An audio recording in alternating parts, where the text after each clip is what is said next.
Thank you for tuning in to another edition of the Business of Fun podcast. It's me, your host, Dave Wakeman. This is episode number 171, and that only matters because my guest today is the first 5-time guest on the podcast, Martin Gammeltoft from ActivityStream. And I had Martin on because ActivityStream has grown significantly with a set of acquisitions that Martin and I wanted to talk about today. But besides that, we got into a lot of stuff, and I'll tell you a little bit more about that in a moment. But first, let me tell you about a couple things that are going on. The first thing is I'm doing a workshop, the first in-person workshop I've done since 2019. It will be on September 12th, 2022 in New York City, the Whiteboard Workshop, and I will be teaching you things like the DCGA framework for strategic decision making, which is diagnose, choose, goals, and action to help you move your organization forward. That'll be the 12th of September in New York City. Send me an email, dave@davewakeman.com. I can get you signed up. The cost of that is $300. I want to make it accessible for people. I want to make it fun and engaging. So again, hit me up, dave@davewakeman.com. Check out the Dave Wakeman newsletter each week, Talking Tickets, at talkingtickets.substack.com. Talkingtickets.substack.com. There's 5 main sections each week, some analysis, some action items, some fun games. So check that out. Make sure you hook up with my friends at Booking Protect. I think that we are going to do something in London in September, October, but don't hold me to that yet. But check them out. BookingProtect.com. Refund protection has become a bigger and bigger part of the customer journey since the pandemic's lockdowns have ended. We are seeing data that shows people taking up refund protection at twice the rate that they did before the pandemic. For your intents and purposes, this does a lot of things, right? Number one, it shows a real desire and need for security amongst customers. Number two, it is a way for you to offer your customers a better customer journey, a better buying experience. You give them peace of mind. You can also create a new revenue stream for your organization. It's a really positive product to have right now. The challenges of getting people to come back to the shows, events, games, can be great in a lot of markets. So check them out, bookingprotect.com. Talk to Kat, Kath, Haley, Simon, any of them. They're all great people. A joy to work with, and a great service and a great product. So back to Martin. So we got into this deep because, you know, when you're 5-timer, man, you get the grilling. And so we hit a bunch of stuff. We talked about strategy. We talked about the challenges of acquiring emerging cultures in business. We talked about, how the mergers and acquisitions are going to lead to growth in the market. We talked about their expansion and some of the challenges of coming to the USA. We talked about making strategic decisions. We talked about testing. We talked about pricing. We talked about behavioral science. We got into, understanding that you're not your customer. I mean, this is a pretty great conversation. I think it's a little bit more nuts and bolts, maybe, even than some of the other ones. But the first thing we talk about are the acquisitions and what that's going to mean for ActivityStream going forward. So I hope you dig this 5th episode with Martin Gammeltoft from ActivityStream.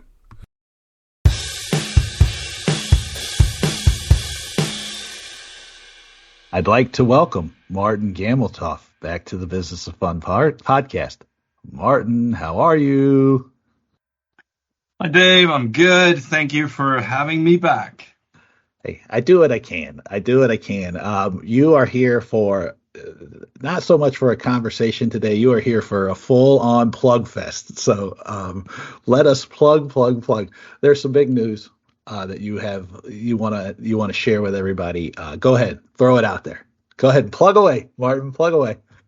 No, it's been a pretty exciting period for us at ActivityStream in that we recently acquired not only one but 2 other companies. So having been kind of a 50 person company 6-8 weeks ago, we're now up to about 80, and we have offices in Belgium and Holland and Scotland and Ghana. So yeah, so it's very exciting, and it's exciting, and it's a lot of work, Yeah. a lot of very exciting kind of new projects and new angles to everything. Okay. So tell us what did you buy? You went shopping and you came away with some new products and some new people. So what do you got for us? What are you selling Yeah. me now? Sell me. No, I would say that it kind of ties back to the vision of ActivityStream. ActivityStream was always intent on connecting that anything that's not ticketing, but the kind of the ecosystem of third-party tools and platforms that a venue or an arena or a theater or a sports club would be using. So where we previously have built integrations to like Wi-Fi platforms, apps, e-commerce tools, those kind of things, we we now saw a pretty unique opportunity and acquired YesPlan, which is a venue management tool. So you can say that's kind of the very, very beginning of that whole event life cycle where things are basically a note on a piece of paper going like, hey, we could bring back like Wilco in 2.5 years. And then that kind of goes into a little bit of planning. You go into scheduling. And at that some point that's get confirmed, and then that gets set up in a ticketing system, and that's when the marketing and the sales start. And that's where we used to be, ActivityStream, kind of in that period. And then comes the event, and for that part of the customer experience and customer journey, we acquired a fantastic service called CrowdEngage that is it's mobile ticket delivery, but it's also like pre-sales and event information and like plan your visit kind of information. So it's all sitting there in the hand of the customer. So yeah, it's fun. I mean, it now it means that we're consistently there across the entire journey of an event. And let me ask you, the CrowdEngage platform, right? I know it's like a mobile ticket delivery and pre-sales and things like this. Does it also handle some of the engagement after the fact, so post-event?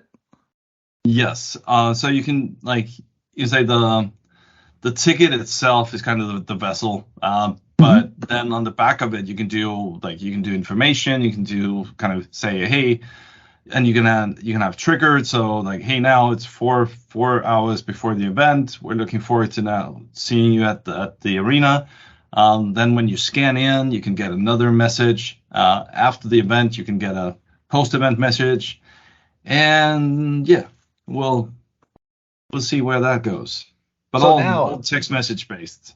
yeah, So no, I only ask because as I'm everybody's favorite noted smartass, I have developed a new model, and I talk and so it's like looks like a clock, right? So imagine a clock, and so yes plan is from 12 to 4, and that, okay, or actually it's like the whole way around, right? Because that's the whole like that's the it venue life goes all the cycle. way through to settlement. So yeah, Yeah. yeah, Yeah. you're right. And so activity stream or so crowd engage is kind of like also sits there, and activity stream sits from about 12 to 8 or 12 to 6, because that's like the first part, like the part where you are figuring out who to market to, marketing and selling to, and then making sure that like you can feed back into the other two, right? All So right. Yeah, yeah, I think it I'll worked better in my head than it did yeah. in practice, but I'm it's not sure it's I can see the whole 12 to 6. I think usually I use I a mean, I think diagram. most organizers would probably hope that we were only there for 12 to 6, but we might be there till the 11th hour though. Just still trying to market the tickets. Well, yes, exactly. I believe that is correct. I'll have to work on that one. That's a model that I'll continue to develop. Maybe that'll be Okay. for. It works better too when I have my whiteboard, so I can just draw the diagram. But since this is audio, no one can see Okay. this. So okay, so you've acquired some people. Now you have like sort of the full life cycle of the customer relationship. You've merged. Is everybody going to act? I guess. Well, I said you're going to merge things, but that's not necessarily true. So let me ask the question: Are these are is ActivityStream, YesPlan, and CrowdEngage going to continue to operate as independent entities, or will they come together in some way, shape, or form? So there's sort of best practices that are used, and there's like a more seamless selling and experience thing for your customers. Well, first of all, I'll say I've been part of mergers and acquisitions that even very large companies have done, where you can say the motivation behind it is some kind of cost synergy, where you want to take out kind of duplicate functions and so on. So that's I don't know if it's obvious, but obviously that's not the case here, in that it's like three smallish, mid-sized companies that are coming together. So it's three companies that in themselves were growing quite well. So what we're looking at now is kind of how can we, by combining these products and the teams, how can we make the client experience even better? How can we create more value and kind of more efficient operations for our clients? Does that have implications for the teams? Yes. But we're also going into very, very like treading very carefully not to disturb anything. So like the development teams are going to continue. Like you don't want to disturb the developer team working on YesPlan and tell them about how they could also do a little feature on ActivityStream. You don't want to. They're very specific in what they do and what they know. Then you can say there are other parts of the organization where you starting to get some strength in numbers. Because if you're let's say 20 or 50 person operation, you typically don't have a big marketing operation. So just by kind of having these individuals now be a marketing department, that means that we can really start playing to people's strengths. They don't have to be like jacks of all trades at all times. So I think there's a lot of benefit in that. And then from a client perspective, we get a much more local presence. Like YesPlan has clients in the US. CrowdEngage has clients in the US, but they didn't have kind of a customer success person in the US. That was handled from Europe, whereas ActivityStream has a customer success organization and can therefore now cover more time zones and hours in the day for these clients. So yeah, so hopefully that's I like to say that I'm currently shopping best practices. Because it's like when you get a new person on that team, and like you hire a new person and you say, hey, listen, for the first 3 months, please carry a notepad and note down your observations. So now we're all kind of in that situation where people will ask me, hey, why are you doing this? Why does your sales whatever process look like this? I go like, that's an interesting question. It's been years since I designed it. So it's just kind of you have the luxury of having people question what you do and just learn from what other people are doing. So and obviously there's an underlying need for kind of aligning some things so we don't continue to do things differently, but.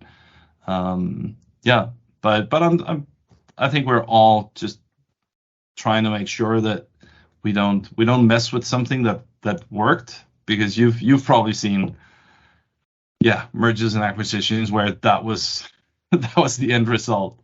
Yeah. Oh yes. I in my experience, the number is north of 70% of mergers and acquisitions that are unsuccessful. And unsuccessful might mean that like they have to be respun out, or whatever it is like it doesn't necessarily mean that the success that is hoped for is achieved, and that can come in many different forms. Mhm. But most of the time, I think too, where it seems like this merger between Activity Stream, Yes Plan, and Crowd Engage has the opportunity is that lack of overlap in operations, right? Because it's very hard to take two organizations that do similar things and combine those cultures.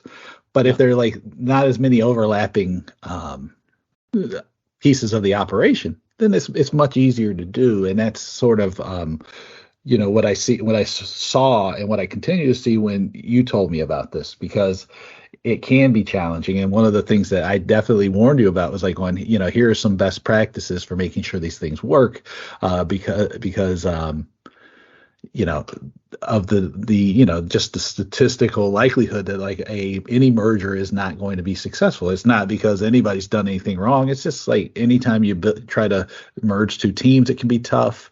Anytime there's overlap in skills or operations, there's challenges, right? But the one thing I did say was like, but if there's like all these, unique pieces, it makes the likelihood of success go up, because you don't end up having as much friction as you might in other situations. So, I guess we'll see what happens. Right, it was a very key part of kind of that vetting process. When Einar, our CEO, found out that we might be able to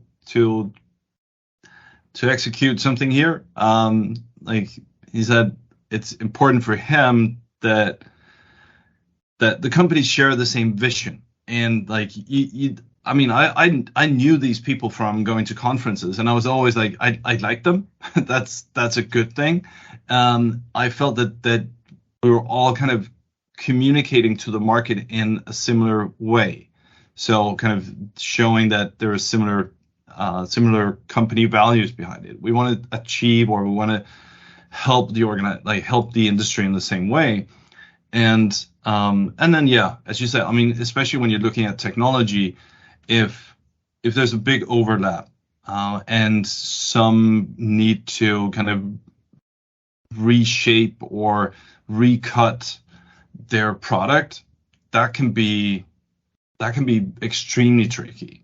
And the clients don't understand why things are being moved around, and like so it was just kind of, it checked a lot of boxes in good people, good culture, good products, good growth, and we went to the point of taking kind of client references. Like, go like, hey, I kind of like this product, but I want to know what the clients say, and they got like fantastic reviews. So that was another checked box. But you did it also, I think you told me in like an interesting way, where it's like going, you kind of like slid it into the conversation. You're like, hey, let me. How do you call someone up and you say like, hey, we're looking at maybe acquiring this company. What would you recommend us? No, so you kind of go like, hey, would you like to spend my money? Asked. Yeah, I was like, I keep getting asked about this product. Like, so can you tell me? Can I like? Yeah, can I recommend it to people, or would you not do that? And then, I don't have a lot of experience with it. I'm trying to understand it, and you know how the marketing materials that these guys give you are everything looks like puppies and rainbows. I mean, indeed. Yeah. So yeah. So but it's like when you're hiring people, right? The CV is looking pretty good, but you really want to hear their former employer say that they're good people. Right. Well, there's also the thing too. It's like that's the team building thing too, right? And you can have a great person or a great group of people, and then you mix them together, and it becomes a challenge. And an example that has absolutely nothing to do with tickets, but it has everything to do with team building, was like my kid, he's been playing, like he plays tons of soccer. I mean, you see this all the time. And so our team had to combine with another team because when they went to 11v11, we only had probably 11 kids and another team had 8. So we didn't have a full squad. And, it could have been, different personalities because, my personality and the guy that I coach with, Paul, our personalities mixed totally very well together. But then we had another group of kids and another group of a group of coaches that it's not guaranteed yet. By the end of the fall season, when our first time through the thing, the guy goes, Jonah, the guy that's like was the coach from the other side, he goes, it's like we have a real team, and you wouldn't know that we had like come together just a couple months ago, and it's the alchemy of relationships is super important, and and there's no, and I guess the point is that there's not necessarily anything until you get into it, whether or not everybody can, things are going to work out, right? This is the challenge of any situation. This is probably the challenge we're dealing with now, is that we have all this data from past performance, and that now going forward, we don't know what's going to happen. It's all a leap of faith, and what I like about the what you've done here is that you've taken a leap of faith, because and it's like, let me look at the world that I'm operating in, and let me say, I have all this data, but that's all in the past. But looking forward, I can see that like having a holistic solution, something that's like a little more comprehensive, more global in nature, is going to enable us to be successful. And then you took the bet, because that ain't easy. No, but I mean, this is not going to come as a surprise to you, but it wasn't entirely a leap of faith. Like we do our due diligence, and just having seen, because we have shared clients between the 3 companies. So the fact that people from those client organizations have been asking us, hey, could you create kind of integrations between these services? I mean, that's a good indication that would unlock value, and that would be helpful to clients too. And I always say that I see this as if we go back 10 years, you had the monoliths of technology where they would try to build everything within one system. That only worked for so long. Then people started going into more specialized services, saying like, oh no, but we would like a really dedicated tool for this and for this and for this, which is great. You like the specialized tools, they do what it says on the box, but you end up with a lot of specialized system, and therefore a lot of potentially customer touch points that are not connected. So whereas where you can say we've been looking to connect those endpoints for a long time, and doing so with partners as well, but now we just went kind of all the way and said we know that our joint clients are looking for us to bring together those data points. So let's leap a little bit. Well, and see, you say it's not so much a leap of faith, and that maybe it helps if I explain what I mean by a leap of faith a little more, because I don't necessarily mean it as a bad thing. I mean, it's like going, any decision you make, you only know what happens after the fact, And what I see all too often is that people refuse to make that decision to push forward and put faith in themselves is really what it comes down to, because they want certainty. But there's no such thing as certainty, and I mean, this is like I think that like from, as we talk about it a little more, I think from like, if you're going to take a chance, this is a good chance to take, because you're, again, the planning stage is supported by the activity stream idea and the platform. The pre-event and the post-event and the event can also be helped by the platform. So again, it's like a sort of a self-sustaining process, and so that makes sense. But again, and this is not you specifically, this is anybody. there's nothing that says you're going to be successful. I mean, it's part of, the beauty of like some of the stuff I do is like I'll create a workshop. I don't know if anybody's going to show up. Sometimes I cancel. I have canceled them in the past because there's not enough demand in the location that I want to do them. But I've also, been wildly successful in certain spots. Melbourne, Australia. I'm coming back to you, baby. But I guess that's why that's why entrepreneurs have gotten that heroic, like that hero status now, that you go like, okay, well, they dared. They knew exactly what they had. They didn't know what they were gonna get, but they went for it. So I believe there's a French definition of entrepreneur that I heard, and I like it more than I do like this hero worship thing, because I know a fair amount of entrepreneurs, and they are not necessarily like gung-ho gunslinging risk takers. They are really great at risk mitigation. Okay. And taking prudent risk, right? Not afraid of risk, but but not like going, I'm just going to go all out and do it. It's a balance. And the definition that I heard somebody use, and I think it's French, was that entrepreneurship is just really taking underutilized resources in one place and putting them in a place where they will be used more effectively. And, and if that is the definition, and maybe that's the definition I'll use, and if it's not somebody else's, it'll be mine now.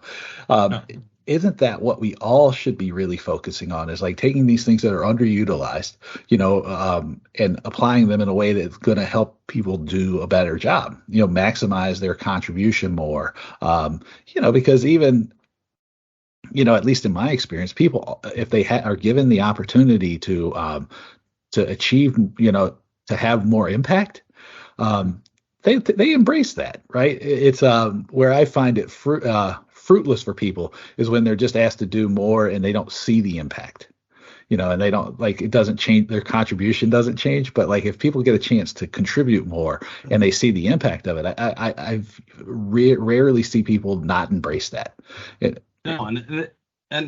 Well, taking that metaphor and taking that analogy is also what you can potentially do when you merge three smaller companies. Like take, Crowd Engage was a two-man company. So as you say, that means that those people need to cover a lot of different roles. Yeah. Mm-hmm. Develop the product, do sales, do marketing, clean, do the accounting, all of the above. Like that's just the way it is. And even though, as you said, that one person might be just much better at one of those things, mm-hmm. and can potentially specialize. So it's also kind of an unlock when you grow beyond a certain size. Some companies will do so organically, others will do so through acquisition. But it's back to the point I made in the beginning, that you kind of just sheer numbers enable you to do things. Mm-hmm. So, yeah.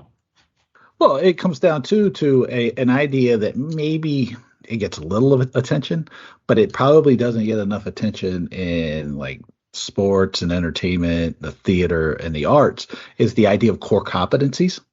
And, it's a simple concept, right? Which is like that some businesses do some things better than others. But people want to do everything to everybody. Concept of wealth of nations. That's like the foundation of modern economy, is that, well, instead of you growing potatoes and carrots and apples and cucumbers, you should maybe only do the one thing that you're very, very good at, and then exchange those potatoes with your neighbor, who is very, very good at making, growing carrots. So yeah, the 1 + 1 might actually equal more than 2. Yeah, and that's right. And I think that when you look at it through that lens, it also helps make something like this make much more sense. Because, like you said, if you have a small team of 2, is everybody going to be equally as adept at programming and selling and marketing and operations. And here's where I fall down on the job is like accounting. Yeah. Me too. Yeah, right. So I mean, it just makes sense. And as I said in the beginning, you come out of this situation having having founded. I mean, when Einar founded the activity stream company 7 years ago, and I joined 6 years ago as employee maybe number 5, 6. Like, it was a very small company, and you go like, there's been a lot of decisions made in those 7 years, and now you kind of like around pricing and around kind of how you communicate and all these things, and you that's what I said. I think now you get to shop best practices, because you kind of look at one of the other companies and you go like, hey, you guys are doing that much better than I am. So do you mind if I borrow that? So you get to shop a little bit. I think sometimes you can achieve that kind of same fresh view on things by just going and having a conversation or read a book and rethink what you're doing. But you typically just have that very strong reference point that is yourself, and like, well, it kind of works, so yeah, let's go with this. But just the fact that you have maybe 3 different ways that it's been done, now you have to find out which is the best one, and so I mean, you always come back to pricing, and kind of how do you do pricing, and you also, like, when you found a company and you develop a product for the first time, like, how do you price something when you do your first sale? Mm-hmm. Like, most founders will probably just be looking for that first sale. If someone wants to buy it for $9.99, that's fine. Then we can talk about the price for the second time, because first of all, you just need the validation that someone is actually going to pay for it, and not just everyone around the dinner table saying that, hey, that would be an awesome product, and then go their separate ways. Yeah. Oh yeah. I don't, what's funny about the pricing thing is that the pricing thing has become this huge thing, and I am like a Yoda. I don't even know. I'm more like I'm not even. I would need to know somebody who's been around because I've made millions of independent pricing decisions over time, just because of the nature of what I've done over the years. So the interesting thing when you brought up that I always come back to pricing is, like, I don't know how it's become such a big thing.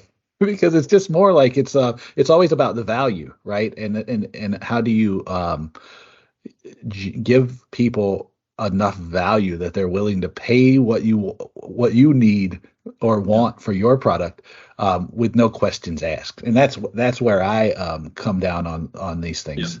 Yeah. I mean, you've come down on it many times about kind of, it is, well, the price is a price. But there's a whole, like, what's the message around that price? How do you communicate it? How do you present it? Like, I mean, I'm a big nerd into behavioral science, so just looking at how people are communicating price, and, like, I mean, you can go into, like, very, very detailed analysis of this, and people have proved that, well, the comma, if you put in, like, this is $1,200. Like, if you put just 1200 to the person reading it, it's going to seem like a smaller amount than 1 point on 1,200, which is just, you go like, that can't be right, but it is, because the longer the number is, like, the higher the number is. Well, I think people misunderstand, and if people don't understand this, you have a master's in economics, right? That's right. Yeah. Yeah. So people misunderstand 2 things here on pricing. One's about me, and then one's about just pricing in general. So number one is, like, I think I've told you this before. It's like I don't think that marketing alone should be deciding the price. The price. I think that like you need somebody who's like you, knows behavioral science and economics, along with the marketing department, to set the correct price. Because most of the time, let's be honest, like you were talking about, like a lot of founders, they just want to make that first sale. Most people are making up price just by pulling it out of thin air, right? They use bad comparisons to like, oh, like this company's charging this, so that must be what the market bears. It doesn't matter. And here's where the thing that the other people miss: it doesn't matter how much you've spent on developing your product or how much you put into your product. It all of these associations that are important to you, all that matters is what the value is that the customer sees on the other end. So like you might say, oh, I have to make $10 on this to make it worthwhile, and the customer only sees $5 in value on it. Doesn't matter, you ain't selling it at $10. Like you got to increase the value. Yeah, and we know the people that did the opposite. Like there's a very famous Danish founder who created this plastic thing that will stop doors. Like you put it under the door, it's a triangular thing, and it stops the door from closing on itself. Product development, probably not very expensive. Production, probably not very expensive. It's a piece of plastic. But that guy made millions because it was valuable to people, because having the door slam because of a draft or whatever, like that is just, you potentially smash the door. It's like very uncomfortable for people, like the sudden sound, like all that. So I have a job to be done, which is to keep that door open. And I don't want to stand there. So can my heavy books slide out of the way sometimes. Like if the wind's strong enough, the books fly out of the way. That's exactly. I mean, that's exactly right. It is an interesting thing that you guys are working on. Martin, where do people find you on the internet? Well, I mean, they know how to find you, man. I mean, you're like you're like my co-host, but No, but yeah, I have the benefit of a weird name. So I mean, if you go Gammeltoft, weird, it's a totally normal name. Maybe because I've known you so long, it's a totally normal name. Yeah, maybe. I was in Germany the other day, and this German guy who was taking down my name just said, apparently Gammelt means kind of chilling, and oft means often. So I was like, hey, you're like the often chilling person. I was like, oh, don't mind if I am.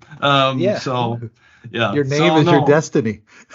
So Martin Gammeltoft, you can probably find me anywhere. And well, yeah, then we have the company websites, activitystream.com, yesplan.be, and crowdengage.com. And yes, over time they will probably be merging more and more in kind of their visual and messaging and so on. But for now, we believe strongly in the identity of the three products. So it's going to be super exciting. Awesome. Well, Martin, good luck with everything, and thanks for coming on here and telling everybody about what's up. Thanks for having me. Always a pleasure. Let me know what you thought about my conversation for the 5th time with Martin Gammeltoft. Send me an email. It's my name, dave@davewakeman.com. As I mentioned at the start of the episode, come to my workshop, the Whiteboard Workshop. I'll be doing it for the first time in person with a group that's not from the same company. So this should be a lot of fun. It's on the 12th of September. It's a Monday in New York City. I will teach you the DCGA framework for strategic decision making that you can use at any point with or without me. And that's diagnosis, choice, goals, and actions. Right? So $300. I made it accessible for people. Send me an email, dave@davewakeman.com, and I will get you signed up. Check out my newsletter, Talking Tickets, talkingtickets.substack.com. That's where I share all of my thoughts on ticketing, strategy, marketing, branding, or anything that catches my eyes that will help people grow their business and get people back into shows and concerts and sporting events as we recover from the pandemic and the lockdowns associated with this. make sure that you check out my friends at Booking Protect. That's bookingprotect.com. We have seen data that has shown that guests are taking up refund protection at double the rate that they did before the lockdowns began in 2020.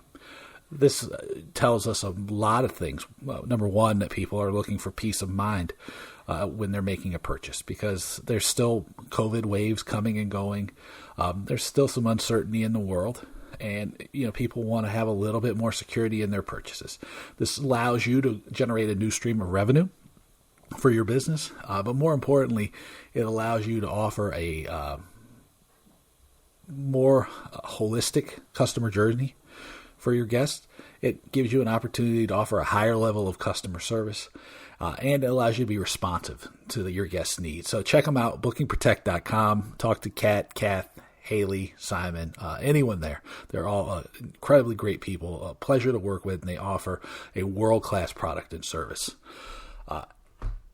Check out my website, davewakeman.com. There's a bunch of stuff going on over there. Blogs, some new stuff will be going in the store, all kinds of great stuff. So that's davewakeman.com. As I often say, or actually as I always say, hey, thank you so much for being here. I know that things are still going a little tough for people. So if you need to talk to somebody, don't hesitate to send me an email. It's my name, Dave, at davewakeman.com. And like always, thank you so much for being here, and I'll talk to you soon. Take it easy.